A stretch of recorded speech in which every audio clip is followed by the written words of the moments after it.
Bettel, le ministre des Médias et des Communications. Marco, tu as préparé quelques questions et une petite présentation. Oui, effectivement, à toute occasion exceptionnelle, invité exceptionnel, Monsieur Xavier Bettel, merci de nous faire l'honneur d'être avec nous en studio aujourd'hui pour cette journée incroyable pour nous, pleine d'émotions et pleine d'envergure de projet. On avait hâte d'être à ce moment-là. Vous êtes le Premier ministre luxembourgeois, on le rappelle, ministre en charge de la culture, de la communication et des médias. Et Monsieur Bettel, forcément, une radio francophone, 100% francophone. C'était important pour le paysage audio luxembourgeois aujourd'hui.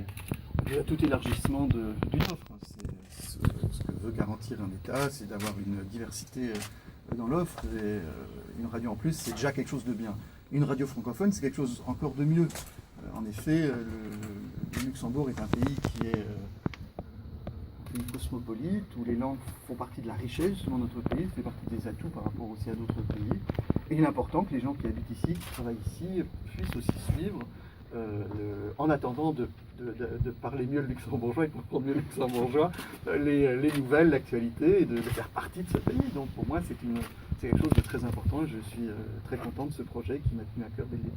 Eh bien, merci beaucoup en tout cas de nous faire l'honneur d'être ici. On a été tout simplement sonder les premiers auditeurs de l'Essentiel Radio. On a été promener le micro de l'Essentiel Radio dans les rues notamment. Et ils ont quelques petites questions à vous poser. Monsieur Bettel, je vais juste vous proposer ce matin de retirer le costume de ministre. On est dans une journée festive, on ne va pas parler politique. J'ai déjà retiré le casque. Déjà, on va commencer par le casque. Ah non, le casque, vous en avez besoin. Ah oui, bon, je remets le casque. Voilà, et si vous voulez bien, les auditeurs ont quelques petites questions pour vous connaître mieux.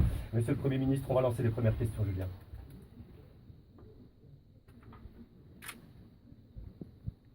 Je me lave les dents. D'abord, je sors du lit, je me lave les dents et je prends une tasse de café, je regarde l'agenda, je m'habille, je dis au revoir à Gauthier, je vais bosser. C'est une vie normale en fait. Ah ben oui, comme vous, j'espère que vous vous lavez les dents aussi tous les matins. Bon, l'Essentiel Réveil, ce sera le nouveau rendez-vous, en tout cas le matin.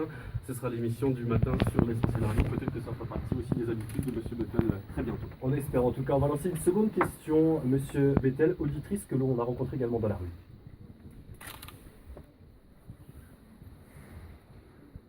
Alors pour l'instant, on écoute une radio belge, qui est Gauthier est en belge. On écoute la radio belge quand on se réveille et après on passe à une radio luxembourgeoise quand on est dans la salle de bain. Au moins c'est clair. Au moins c'est clair, mais les habitudes sont faites pour être changées du coup. Oui, il faut trouver un compromis avec Gauthier, donc on va en discuter ce soir. On enchaîne.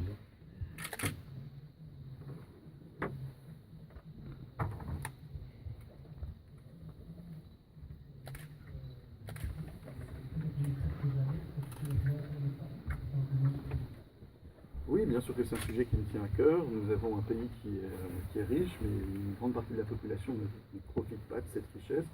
Il est important de redistribuer. Ce qui se passe, c'est qu'on a des foyers, on a des places. J'ai certaines personnes qui ne veulent pas aller. C'est quelque chose qui semble étrange pour la grande population, mais certaines personnes qui veulent rentrer dans aucune structure et je ne veux pas les forcer. Donc on leur amène des couvertures, on leur amène à manger. Il est important, il ne faut jamais oublier qu'une phase difficile dans une vie, ça peut arriver à tout le monde. On peut être malade, on peut perdre son emploi, après un divorce, devoir quitter le domicile. Donc il est important d'avoir des structures importantes, mais ces structures, le but c'est de pouvoir essayer de s'en sortir.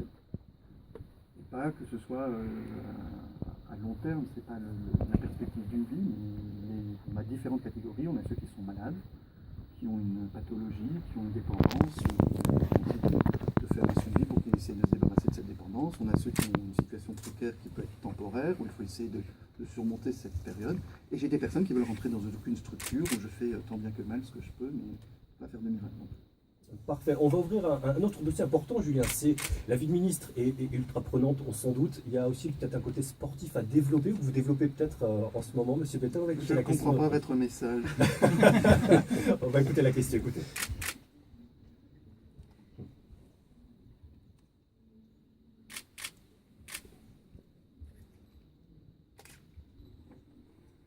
Alors, je suis moi-même, je fais actuellement un retour au sport parce que j'ai fait du poste de Premier ministre beaucoup moins de temps. Et je remarque dans les costumes ou dans les chemises de temps en temps qu'il est temps que je me remette au sport. Donc je vais courir, j'essaie d'aller courir 2 fois par semaine. Mais ça peut être très tôt le matin, ça peut être tard le soir ou dans la journée, j'essaie d'aménager comme je peux. car c'est aussi important d'avoir une balance et le sport me permet aussi de retrouver un certain équilibre qui est important pour pouvoir être en forme. Ça permet aussi de se vider la tête. Ça me permet de vider la tête, mais bon, j'ai la chance d'être au boulot, d'être passionné par ce que je fais, donc c'est pas comme si je me prenais la tête au boulot. Donc j'ai la chance de ne pas avoir besoin de devoir changer d'air quand j'ai une passion permanente au quotidien dans le travail que je fais. Mais le sport fait du bien et j'essaye d'en faire le plus possible. Je joue au tennis le mardi soir avec Gauthier, toutes les semaines. On essaie d'avoir des activités sportives régulières. Alors maintenant, un club sportif que je préfère, je ne vais pas vous en donner parce que ça dirait que tous les autres, je les aime moins. Moi, ce que j'aime, c'est surtout l'ambiance au sport. Moi, j'adore. Et ça, c'est quelque chose au Luxembourg qui est justement une de ses forces de ce pays quand je parle de ce melting pot. Quand il y a le championnat du monde, quand on a sur ces public viewing des milliers de gens qui sont là les uns autour avec les autres et qu'on fête, on a le drapeau portugais, italien, français et brésilien. Et puis quand son équipe a perdu, eh ben on devient autre chose et on soutient cette équipe seulement pour cette ambiance. Et c'est ça ce que je trouve tout simplement dingue au Luxembourg, qu'on arrive parce qu'on n'est pas représenté à tous les niveaux, par exemple au championnat du monde, qui est une injustice, on devrait y être, mais donc d'avoir tout simplement la chance de pouvoir soutenir quelqu'un d'autre, même si on a sa nationalité, mais de se sentir dans ce cas-là proche de l'un ou proche de l'autre. Et c'est ça vraiment cette facette aussi de ce pays qui est Luxembourg, d'être ouvert vers l'extérieur, en ayant des traditions, en ayant des racines, de les respecter, mais aussi d'être ouvert vers l'extérieur et se dire qu'on est un peu tous... on est luxembourgeois, mais on a une ouverture vers tous. Parfait, Monsieur Bettel, on va ouvrir un dernier dossier avec vous, si vous le voulez bien. En fouillant un peu dans votre carrière, vos archives, etc., il s'avère que vous avez tenté de faire un peu de télé au niveau local. Est-ce que c'est vrai ça? J'ai eu pendant quelques années une émission avec Luc Melzen qui travaille ici dans la maison. J'ai eu, c'était sur Tango, j'ai fait ça pendant 2 ou 3 ans. Ouais. Puis après, j'ai eu aussi sur Doc, une émission où je m'intéressais, parce que c'est comme dans mon métier, je trouve que la richesse de mon métier, c'est de pouvoir apprendre par les autres.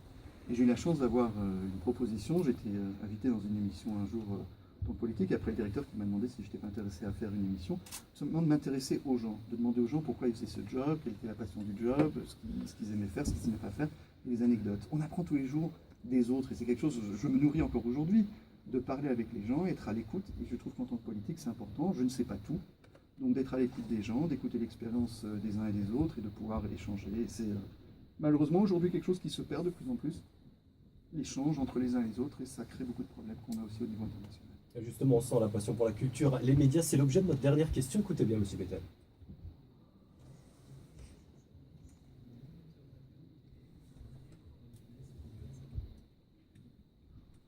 Il y en a beaucoup. Hein. Mais non, il y a plein de trucs, et dire que c'est un animateur. Moi, j'ai grandi quand j'étais petit. Je crois que c'était Max Meunier, c'était Georges Lang, c'était les gens-là qu'on entendait à la radio, c'était pour les routiers. Je me rappelle quand on était dans la voiture, c'était Max Meunier qui faisait l'émission pour les routiers. Alors quand on était dans la voiture et qu'on partait dans le sud de la France et qu'on avait 11 heures de voiture et que c'était alors les routiers, sympa les routiers, machin truc. Donc c'est des choses qui marquent. Mais il y a des voix aussi qui marquent, il y a des voix au Luxembourg qui nous ont aussi qui nous ont marqués. Il y a qui ne connaît pas Jean Breton aujourd'hui, qui est le nom, très souvent pour tout ce qui est météo, on se dit que c'était la voix de la radio concernant la météo. Donc on a eu des noms, on a André Torrent qui a été connu aussi au Grand Duché de Luxembourg. Donc je ne vais pas commencer parce que je ne m'arrêterai pas. Et il y a beaucoup de gens qui nous ont marqués, il y a des gens que ce soit point de vue musique, que ce soit point de vue nouvelle, point de vue émission de radio, vous avez toute une panoplie différente qui existe. Si vous pensez à la radio, je pourrais presque parler d'Orson Welles, qui a fait quand même un coup à la radio, qui a marqué les esprits aussi. Donc il est important de voir l'impact de la radio qu'a aujourd'hui. Et c'est sûr que dans l'histoire, nous avons même des côtés négatifs, sans vouloir critiquer le métier de radio. Mais ce qui s'est passé au Rwanda, la radio n'a pas été innocente. Donc il est très important de savoir le pouvoir qu'a une radio et d'en être conscient et de l'utiliser aussi à bon escient. Très bien, Monsieur Bettel, il nous reste quelques petites minutes avant de passer le premier top horaire. Il sera 10h dans quelques minutes sur l'Essentiel Radio. Peut-être un dernier mot pour les auditeurs qui viennent de naître avec nous, entre guillemets, il y a un quart d'heure maintenant officiellement, qui viennent de vous entendre, si vous avez peut-être un mot à leur adresser. Moi, j'espère que, comme moi, ils vont mettre le 107.7 là dans la radio pour écouter ce qui se passe aujourd'hui et que c'est votre boulot maintenant, qu'ils le gardent. Qui ne le change pas, qui ait envie d'écouter, qui est de l'information, de la musique, mais de l'humour, des choses sérieuses. C'est ça ce qui est important dans une radio. Si j'écoute une radio historique, au bout de 2 heures, j'ai envie de changer de chaîne. Si j'écoute Rire et Chanson, au bout de 2 heures, j'ai envie de changer de chaîne. Si j'écoute de la musique, c'est ça ce qui est important, je trouve, dans une radio, c'est d'avoir ce cocktail équilibré où chaque auditeur a envie d'écouter, envie de se dire, ah bah tiens, là ça va être le moment marrant, là ça va être le moment plutôt intellectuel, là ça va être le moment où je vais pouvoir participer, là ça va être le moment musique sympa. Donc c'est ça ce qui est important, c'est que la personne ait ses rendez-vous au quotidien avec vous. Très bien. Vos rendez-vous là pour la suite, on sait que le timing est très très réduit. En une petite minute, Monsieur Bettel, pour votre actualité. J'en ai toute la matinée, toute l'après-midi et toute la soirée. Ce soir, je vais écouter College in Concert, qui sont les lycéens de l'Athénée de Luxembourg, qui font un musical, qui jouent de la musique et tout. Et moi j'adore tout simplement. C'est ça ce qui est important dans le milieu de la culture, et je suis très fier d'avoir pu prendre cette responsabilité au sein du gouvernement. C'est justement que chacun ait la possibilité de sa manière de s'exprimer. Aujourd'hui, c'est aux étudiants. Demain, ce sera l'un ou l'autre qui fera peut-être une carrière professionnelle aussi là-dedans. Et c'est ça ce qui est important. C'est en tant qu'État, comme ici, donner la possibilité d'avoir une offre en plus pour les gens. Et la culture, vous faites partie maintenant du patrimoine culturel luxembourgeois. Eh bien, merci 1000 fois en tout cas d'être venu, d'être notre premier invité, un parrain en quelque sorte à Monsieur Bettel. Si on peut vous appeler comme ça. De tous vos auditeurs. Merci 1000 fois Julien, premier invité d'exception pour une première tout à fait exceptionnelle. Je pense qu'on l'oubliera jamais en tout cas, et on peut l'applaudir pour toutes les personnes. Merci. Merci beaucoup. On va faire le temporaire plutôt que prévu, mais c'est pas grave. C'est bon, on est... Merci beaucoup.